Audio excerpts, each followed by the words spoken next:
In LA this week. Can you see him? Santa Claus is coming to town, the headliner in a night of headliners at the 87th Annual Hollywood Christmas Parade. I'm Gil Reyes with a special report from Tinseltown. It's a place where art, food, and community come together, and it's definitely on my must-visit list. I'm Rasha Goel. Up next, why this is one art gallery you don't want to miss out on. I'm Anna Marcos. Find out what are the new trends and technologies as the annual State of the Entertainment Industry Conference kicks off in Hollywood. That's coming up.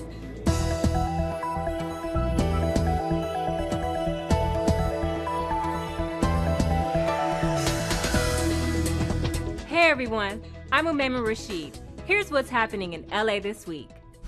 It's the most wonderful time of the year. This week kicks off the holiday season, and we hope it's a joyous one for you. Over in Hollywood, they got the season kick-started with the 87th Hollywood Christmas Parade. Gil Reyes takes us there.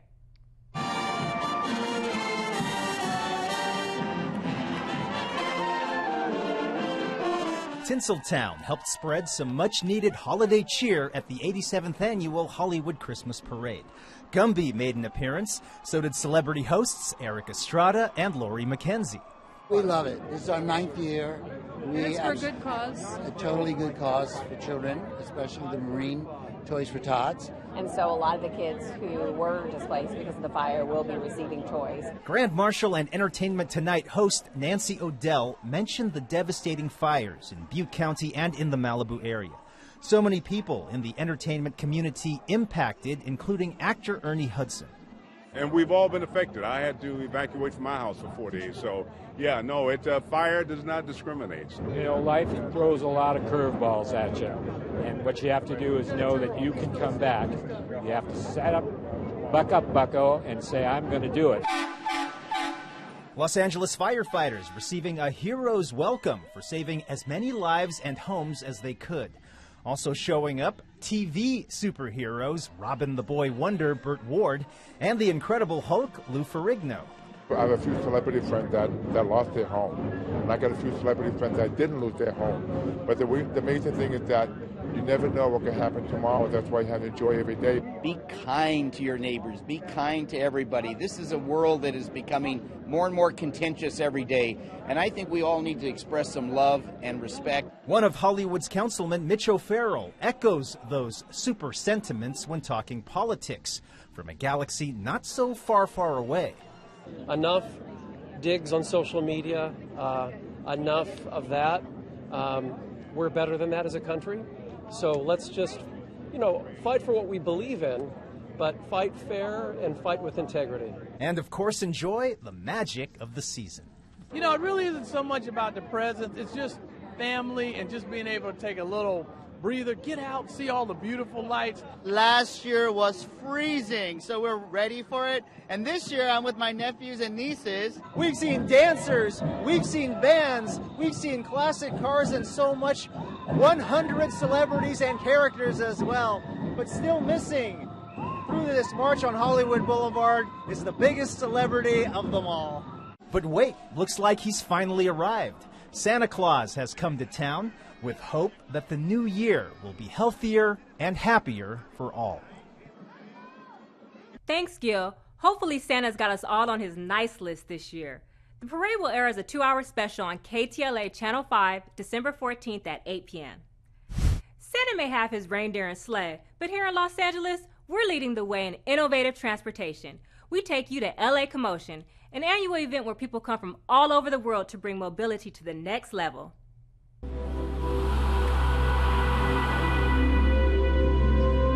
Today we're at LA Commotion, where LA is showing its leadership in transportation all across the globe. We're really welcoming new companies that come here to join our 500,000 other companies in the city of Los Angeles to start up new ideas. LA Commotion is really the global convening of everything that has to do with mobility innovation, and it happens every year in Los Angeles because we are the center of mobility innovation, and we are the global center where people come to dream, to test out their new ideas, and to showcase them. We have people from 35 different countries here today, thousands of people experiencing new ways of moving around the city. So we've got cars that are self-driving, we have scooters that are electric, we have bike share programs, and we're really showcasing lots of different ways for people to get around the city. The citizens of LA are getting a preview of where things are heading. So to have LA Commotion here in LA, have all these mobility providers here in LA, have LA DOT and a lot of the parties here, we can see how these solutions fit into the city, the fabric of the city, and bring mobility to the next generation. Part of the challenge we have is as technology changes, we're trying to understand how we can integrate that into the city in the least disruptive way and the way that helps all of you get around LA in a faster, better way. Connectivity is coming to parts of the city that we have never had well connected before. So today I talked with Verizon about the advent of 5G, or the 5th generation of internet. So we actually were the first 5G city on the planet here in Los Angeles, and as part of that, we're building out a network with Verizon, AT&T, T-Mobile, and others to be able to get connectivity into neighborhoods that traditionally haven't had it, but also faster connectivity everywhere in Los Angeles. That shows how a city that really struggles with traffic and transportation is using new technologies and new techniques to help people in all different walks of life get around more easily. The 3-day event was attended by over 5,000 visitors from 35 different countries. Find out more at lacommotion.com. A former city library will soon become a bridge home for up to 30 women in Hollywood. We joined Councilmember David Rue at the groundbreaking of the Gardner Street Bridge Housing Center. For decades, this building behind me sat empty. A former city library collecting dust and serving no one. This is how we tackle the homeless problem in Los Angeles. We'll be able to house 30 women when we complete the project. When these doors open next year to the Gardner Street Women's Bridge Housing Center, it will be a place of refuge. It will be a home with counseling and services, and it will be a beacon of hope for women facing homelessness. We're taking this building that's been vacant for 20 years, which brought so much life to this community with being a library. I mean, think of all the children and families that came here. And now 30 women are going to get to use this facility to transition their lives. I think it's a little bit of a metaphor. This building was originally built in 1958, and it's always warms my heart when we did a good job because it's still here. And it is a real honor and pleasure to be able to rehabilitate this great building. I just feel thrilled that we're able to rehabilitate this building. There'll be 30 beds where people don't have to spend the night on the streets here in Hollywood. Big shout out to the community members who are so engaged and instrumental for this project from the very start. This project started with the community and it ended with the community. The neighborhood is proud of this project, and we want to show all Angelenos that this works. Together, as Angelenos, we will get through this problem and this crisis of homelessness. I want everybody here to sign or leave a little note, because when we do come back here at the end of summer or next summer, we want to post this in the front so we could welcome the first residents of the Gardner Street Women's Bridge Housing Center. The project was first introduced in November of 2017 and will open its doors in 2019. The official smashing of an ice sculpture kicked off the opening of the Bay Ice Skating Rink this week. That's right, here in SoCal, we're celebrating 21 years of skating amid LA's famous downtown skyscrapers. The Bi-Holiday Ice Rink Pershing Square is officially open!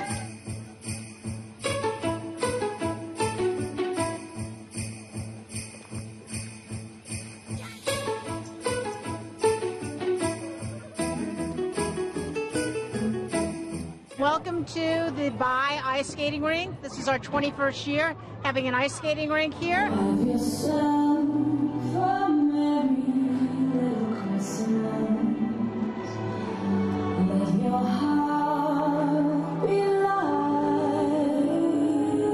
It doesn't get better than right here in the heart of LA.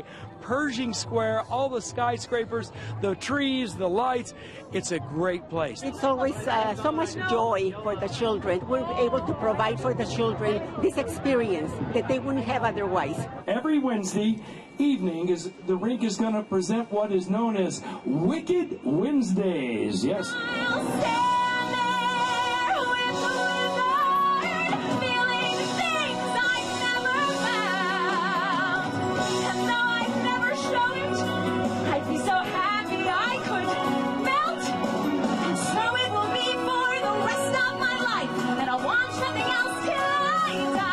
Angelinos, people who are visiting LA, they love this ice rink, and they're going to love it even more this year because we're a little bit bigger ice surface. In fact, 7,200 square feet of outdoor real ice. That's right, that's real ice. We have 100 tons of snow. Santa Claus, I did put in an order early, so he's going to be here. You can take your picture with him. Get the kids, grab them, throw them in the car, come on down to Pershing Square. It just doesn't get better than this. We'll see you on the ice.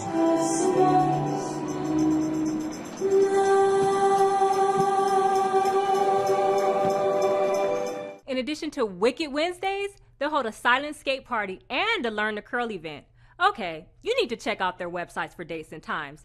HolidayIceRinkDowntownLA.com. We take you from ice to snow. Yep, it's called Snow Day LA. This winter wonderland is full of snow tubing, interactive light shows, and all the hot chocolate you could ever want. Take a look.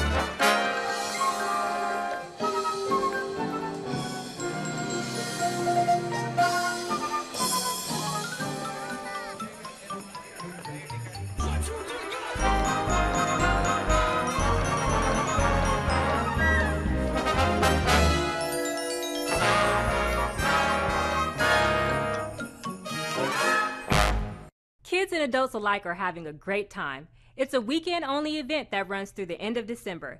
Get all the info you need at snowdayla.com. Lights, camera, and lots of action. We're known as Tinseltown for a good cause, and at this year's State of the Entertainment Industry Conference, the prognosis looks good for our movie and TV industry. Anna Marcos reports. The pulse of the entertainment industry is strong. That's the word from the movers and shakers as they meet for the annual State of the Entertainment Industry Conference in Hollywood. Among those making it strong, TV executive producer Chuck Lorre, who's receiving the Commitment to California Award. He's behind mega-hit TV comedies like Big Bang Theory, 2.5 Men, and his latest show, The Kominsky Method. I just put my 45-year-old daughter in rehab for the 8th time. I don't want to be here! Just keep going. Everything I've done has been produced in Los Angeles. I've never worked out of town. The best crews, the best tech people, the deepest pool of talent across the boards here in Los Angeles. Why would you go anywhere else? It's the kind of talk these people like to hear as Hollywood movie cranes and construction cranes ramp up. And in another piece of good news that helps stop runaway production, we were able to obtain an extension of the existing California Film Tax Credit Program.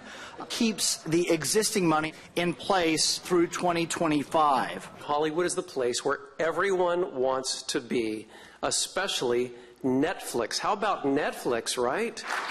The streaming service will soon have more than 1 million square feet of office space in Hollywood. TV host and comedian James Corden was hobnobbing with the heavyweights, and a panel of virtual and mixed reality experts talked about how that technology is changing the industry. What we're trying to do is bring consumers the ability to watch content on their terms and on their devices. We're actually involved in spatial entertainment, where you can actually move your physical body and your physical presence around and in that story. And in keeping with all this new technology, look at this movie-making platform that just came out this year by A.R. Wall.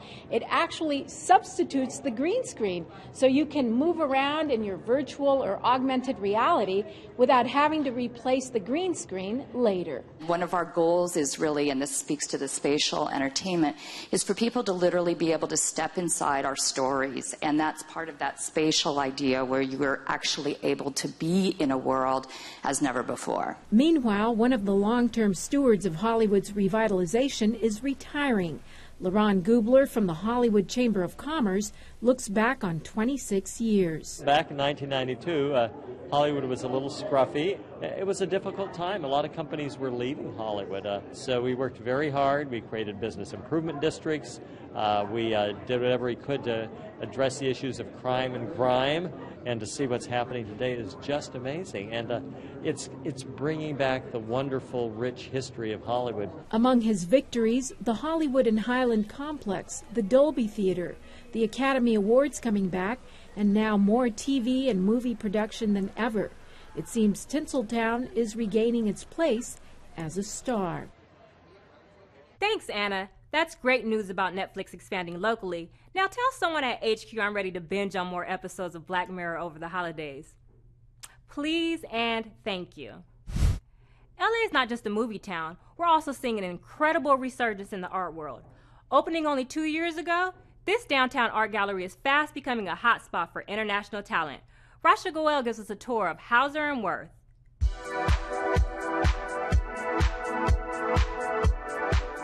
Hauser and Werth opened its Los Angeles location in March of 2016 in the heart of the downtown Los Angeles Arts District. The vibrant communal space links art and architecture while bringing together the city's diverse population. Hauser and Werth is 25 years old. We started in Zurich in Switzerland. It's a family-run business, and we now have expanded globally, and we have 9 locations. Well, we've always had a relationship with Los Angeles. We work with some very important artists here.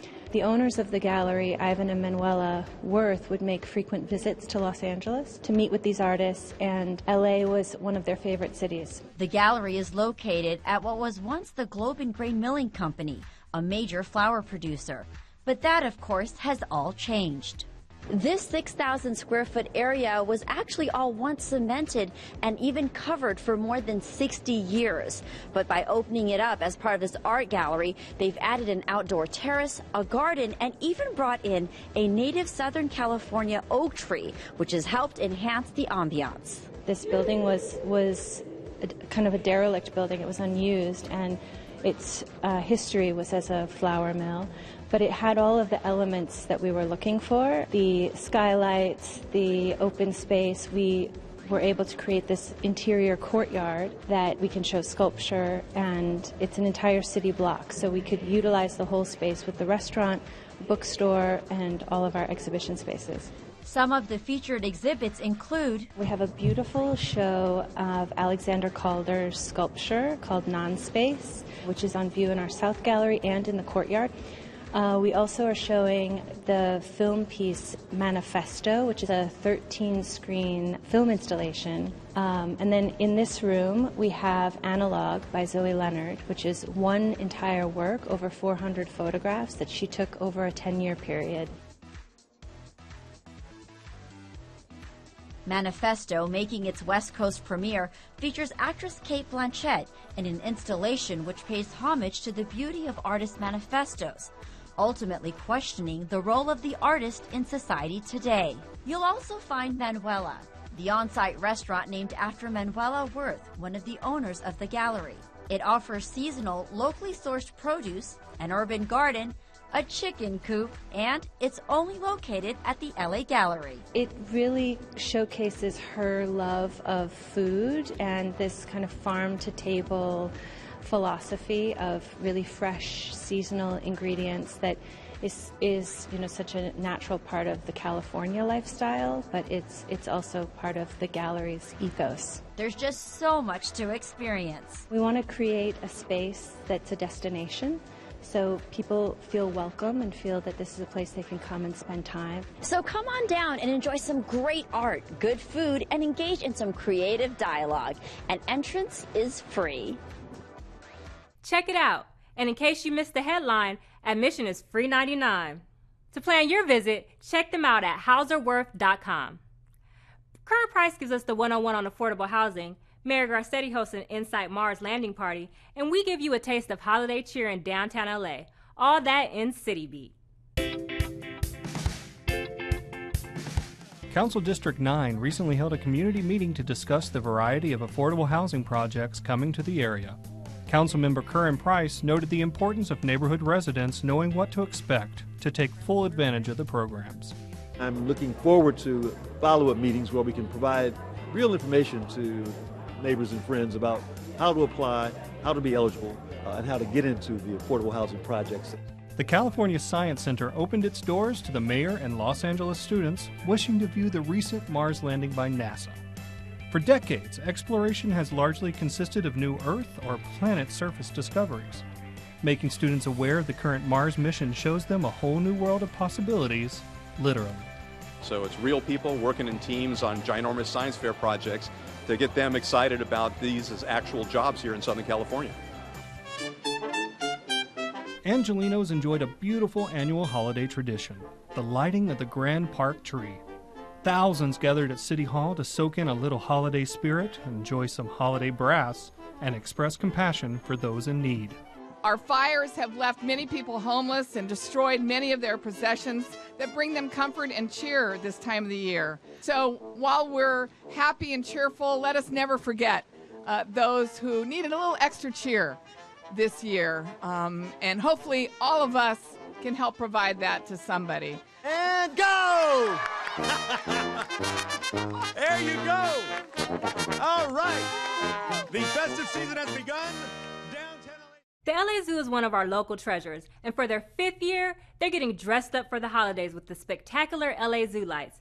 Michael Hernandez got a first-hand look, including a meet and greet with 4 of Santa's reindeer. Lights, lights, and more lights. It's Zoo Lights at the LA City Zoo, where visitors are treated to quite the show in a very unexpected place. There is something so magical about the zoo at night. 7 weeks of nights to invite all of Los Angeles, families, children, couples on dates, friend groups, to come explore the zoo that's adorned with these very creative light displays that are inspired by our animals and nature. This event started back in 2014 and it's now in its 5th year. Dodger third baseman Justin Turner was one of several grand marshals to officially turn the lights on and invite the public in. The zoo has 4 of Santa's reindeer available for everyone to see and a reindeer keeper to answer questions about reindeer. They make a clicking noise. So in the song, up in the housetop, click, click, click, it's actually the reindeer making that clicking noise. There's a tendon in their foot that goes back and forth that makes that clicking noise, and they use it for the blizzarding storms they cannot see. So they listen out for that noise. With 14 different light displays and the very popular Twinkle Tunnel, which was extended this year. The Twinkle Tunnel was amazing. Yes, it was so beautiful. We're familiar with the zoo, and so we knew that every year they do zoo lights, and this was our first year experiencing it. LA Zoo Lights runs nightly from 6 p.m. until 10 p.m. now through January 6th. For LA This Week, I'm Michael Hernandez. As Michael mentioned, LA Zoo Lights runs through January 6th. Make sure to check it out. More info at lazoolights.org.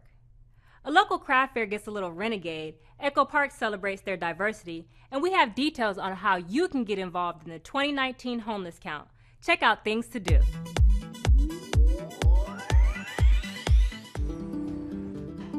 The Renegade Craft Fair returns to the State Historic Park in downtown Los Angeles. Join LA's vibrant community of designers, makers, dreamers, and doers as they celebrate 10 years of creating unique and exciting works of art.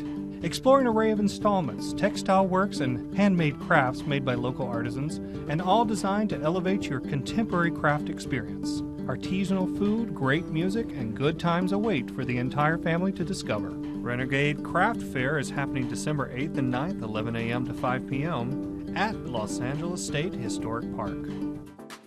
Echo Park brings on the fun with its annual community parade. This year's parade theme is celebrating the cultural diversity of Echo Park and is set to happen along Sunset Boulevard between Vin Scully Avenue to Park Avenue. Parade floats and entries will include classic cars, spectacular performances by community groups, and of course, Santa and his elves. The parade promises to continue a decades-long tradition of community spirit and wondrous merriment. The Echo Park Community Parade happens December 8th, 11 a.m. to 2 p.m. Check it out online at echoparkcommunityparade.com. The 2019 Homeless Count Volunteer Drive has begun. Each year, the city needs the help of more than 8,000 volunteers to canvass more than 80 cities and 200 communities across LA County. It's a program that helps our officials and communities better understand homelessness in our region and to direct resources where they're needed most. The count is scheduled to take place January 22nd through the 24th of 2019. If you'd like to get involved, register online, theycountwillyou.org. And that's a look at some things to do. Our beloved Dodgers came this close to a World Series title for the second year in a row. Well, forget about it, because we're celebrating the Boys in Blue with their third annual pop-up museum. This year honors 100 years of the legendary Jackie Robinson, my man.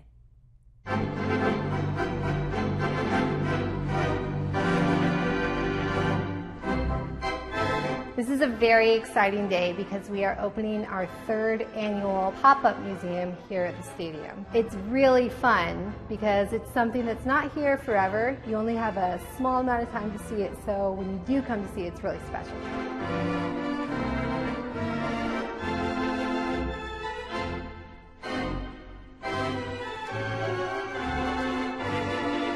This year, the museum is celebrating Jackie Robinson and his legacy. You know, it's his 100th birthday next year, January 31st, 2019.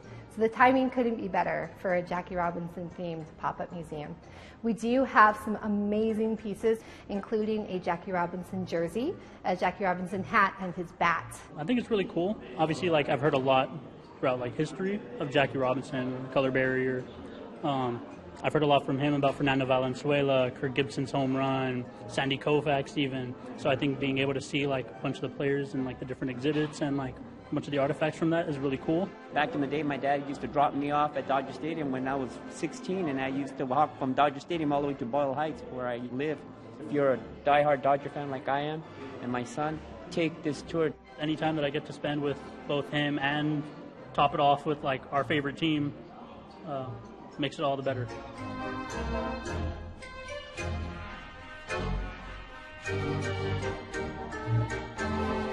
We have our first class of Dodger legends, and that would be Steve Garvey, Don Newcomb, and Fernando Valenzuela. And it's really interesting because Newcomb has that connection to Jackie Robinson, being signed by the Dodgers shortly after Jackie was. And then we have Garvey. Garvey was Jackie's bat boy when he was 7 or 8, when he was a little boy, which is really great.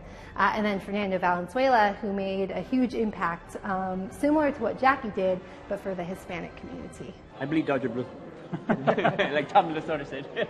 We're very proud to be the organization that helped break the color barrier in baseball and ultimately helped change the world as we know it.